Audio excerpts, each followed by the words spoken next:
sou a Aline e estamos ao vivo com o Jornal da Saúde. Boa noite, eu sou o Matheus e junto com a Aline iremos abordar mais uma temática a respeito da saúde. E que frio, hein, Aline? Falando em frio, me lembra de quando eu era criança que tinha vontade de comer tudo a toda hora.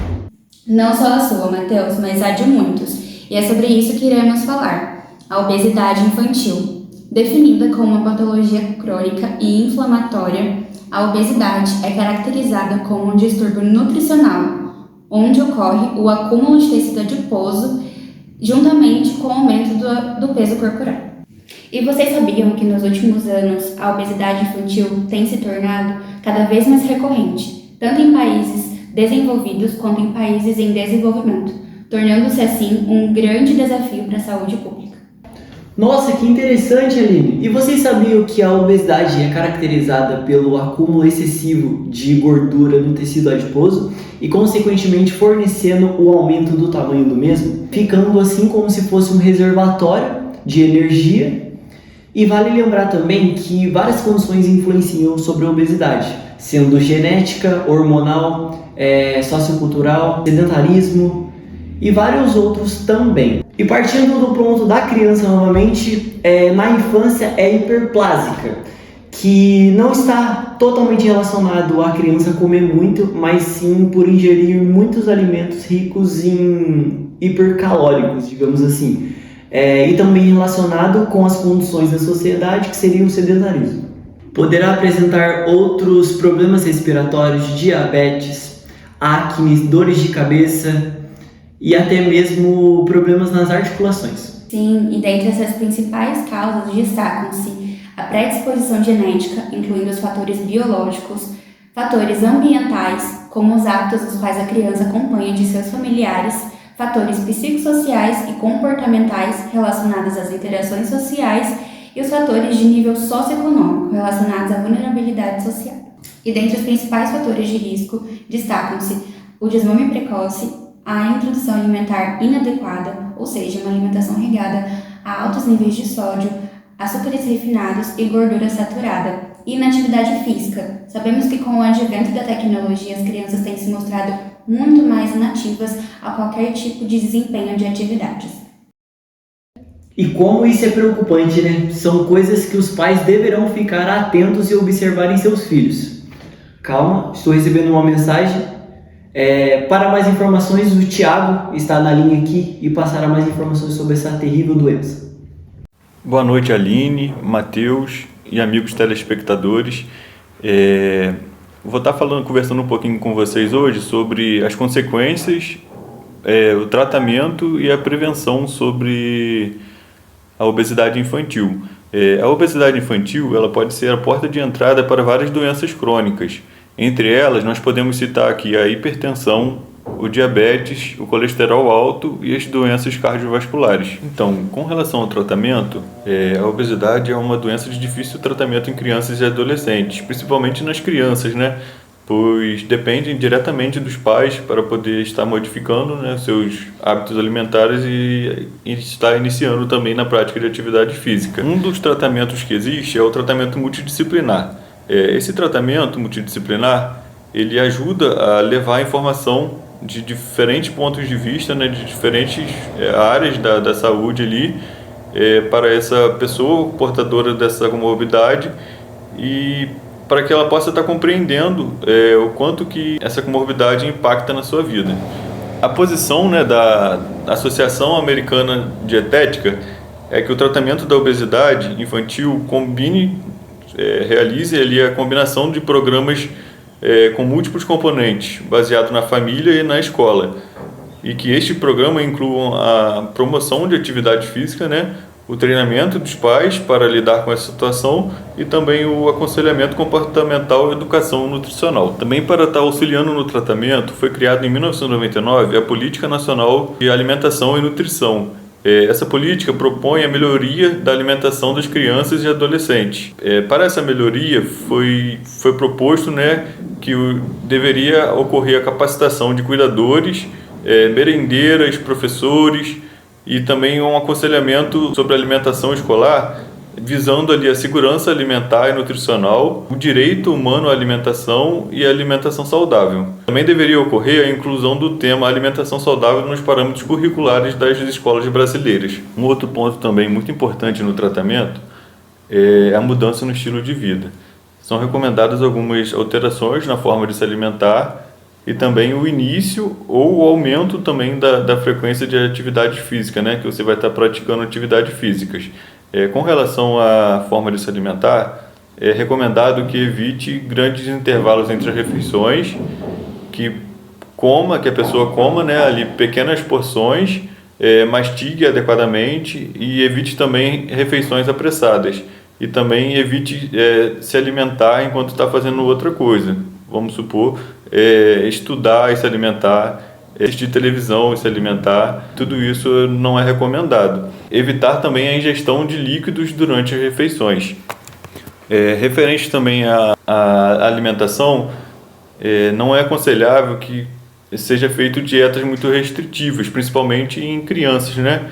Que pode estar ali, essa dieta muito restritiva pode estar prejudicando ali o crescimento dessa criança.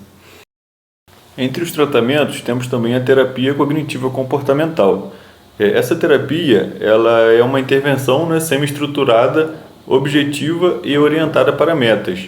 Ela também aborda fatores cognitivos, emocionais e comportamentais no tratamento de transtornos psiquiátricos. Ela aborda também o transtorno alimentar. Vários ensaios clínicos já avaliam a eficácia dessa terapia, indicando que ela favorece a remissão ou diminuição da frequência de episódios de compulsão alimentar. Com relação ao tratamento medicamentoso para a redução da obesidade, eu vou estar citando aqui algumas drogas que são utilizadas. Entre elas estão as anfetaminas, a sibutramina, o orlistat e os antidepressivos.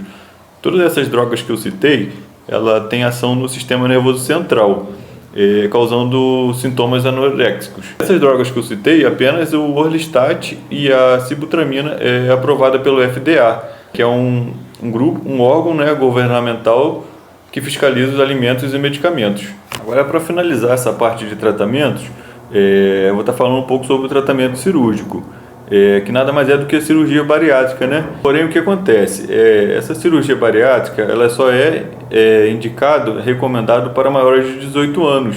E também o que acontece? Essa cirurgia ela exige preocupações especiais e o custo-benefício ela deve ser muito bem analisado. O tratamento cirúrgico também ela é a última opção. Possui algum critério para poder ser selecionado esse paciente. Os pacientes devem apresentar uma falha por mais de 6 meses na tentativa de perder peso, ou seja, ele tem que ter tentado perder peso durante 6 meses e não ter conseguido. O IMC desse paciente também ele deve ser maior ou igual a 40. Ele já deve ter adquirido a sua maturidade do esqueleto. Ele também deve demonstrar capacidade de decisão, né, de responder ali por si, ser capaz também de aderir às orientações nutricionais pós-operatórias e ter um suporte no ambiente familiar. Agora, para estar finalizando aqui, essa prevenção ela é muito voltada a se abster dos fatores de risco, né? Tentar não praticá-los, né? Quando possível, porque alguns desses fatores de risco, por exemplo, já poderiam estar presentes antes mesmo do nascimento. No entanto, a maior parte dos fatores de risco reconhecidos são apenas potenciais e ainda não confirmados, né? Porém, mesmo assim, né, para realmente prevenir essa obesidade, nós teríamos que evitar esses fatores de riscos. Bom, gente, vou ficando por aqui, agradeço a atenção de todos e seguimos aí.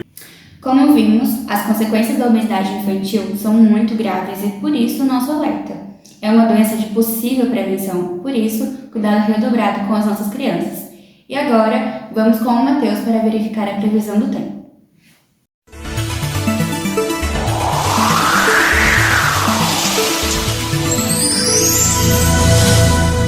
Então, falando um pouco sobre a previsão do tempo, tirando o frio, eu não faço a mínima ideia como que tá o tempo. Mas vamos seguir com as notícias de obesidade infantil. Vou apresentar alguns dados epidemiológicos das regiões do Brasil. Um estudo divulgado pelo Ministério da Saúde em 2021, baseado em dados de 2019, estima que cerca de 6,4 milhões de crianças têm um excesso de peso no Brasil e 3,1 milhões já evoluíram para a obesidade. Assim, a doença afeta 13,2% das crianças entre 5 e 9 anos, acompanhadas no Sistema Único de Saúde, o SUS.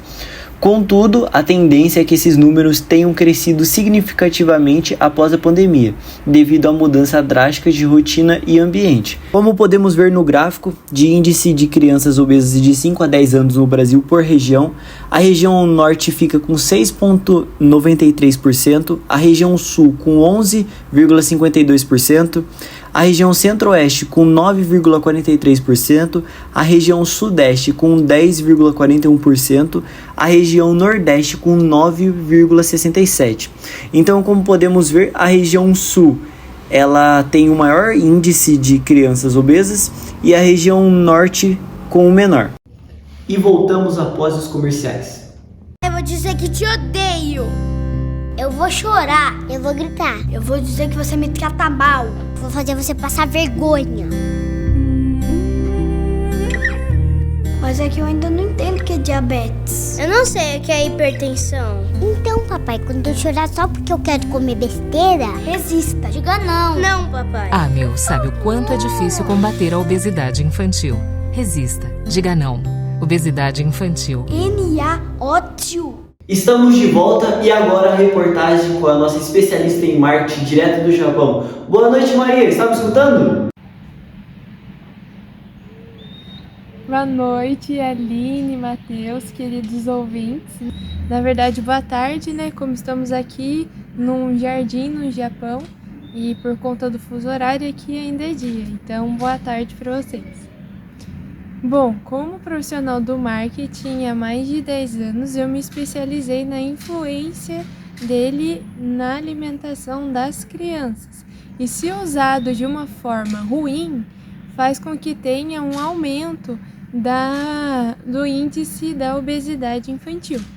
E nós sabemos que a alimentação da criança na faixa etária dos 2 aos 6 anos da infância dela, quando ela é uma boa alimentação, vai repercutir para os próximos anos da vida dela e prevenindo assim doenças como obesidade infantil, como diabetes e também pressão alta. A alimentação ela está tanto ligada quanto à necessidade biológica quanto com um desejo, e as empresas utilizam desse marketing de forma ruim para influenciar com que as crianças elas queiram a todo custo o alimento que está sendo divulgado. Crianças elas influenciam 80% das famílias para terem isso de comprarem.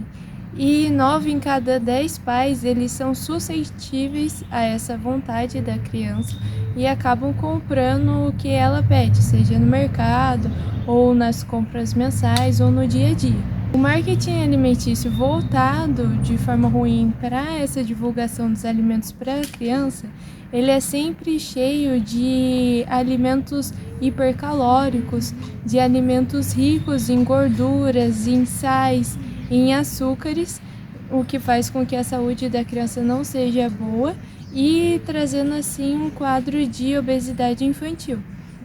E esses alimentos, eles sempre vêm com uma embalagem muito colorida, ou então com personagens que elas gostem, como Mickey, as princesas, ou um desenho que elas gostam, para Trulha Canina, Mundo Bita, e coisas que são do mundo dela. E quando são em comerciais, seja na televisão ou então na internet, é sempre envolto no mundo que busca a atenção das crianças. Então, quando vai aparecer de forma direta, é quando o comercial ele realmente fala daquele produto, como por exemplo um Yakult do Bob Esponja, ou então um bolinho recheado. E quando fala o marketing de forma indireta, é quando o produto ele aparece em séries, em filmes, em novelas ou nos desenhos animados. E aí aparece a família comendo, ou então a criança fazendo um bolo, e um bolo hipercalórico.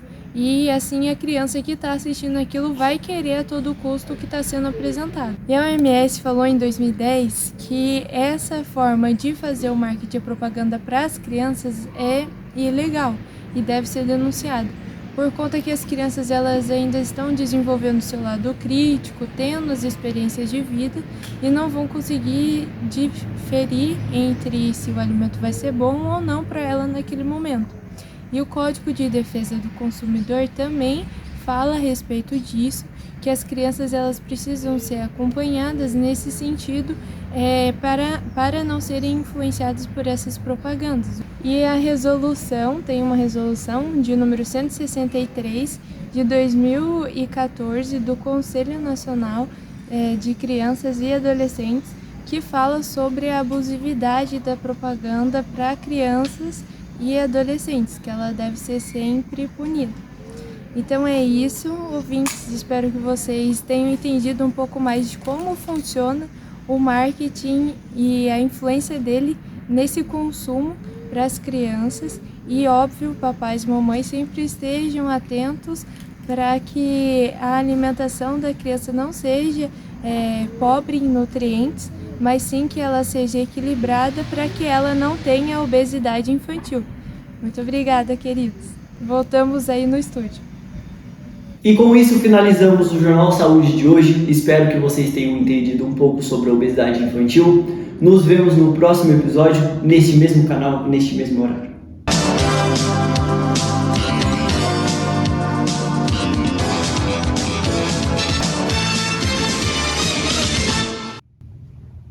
Oi, mãe. Não, tô gravando o jornal aqui. Liga na Globo aí que seu filho vai aparecer. Pode então? Ai, calma. A garota tá de rir. Conselho da... O Thiago tá... Pronto, vambora. Pronto.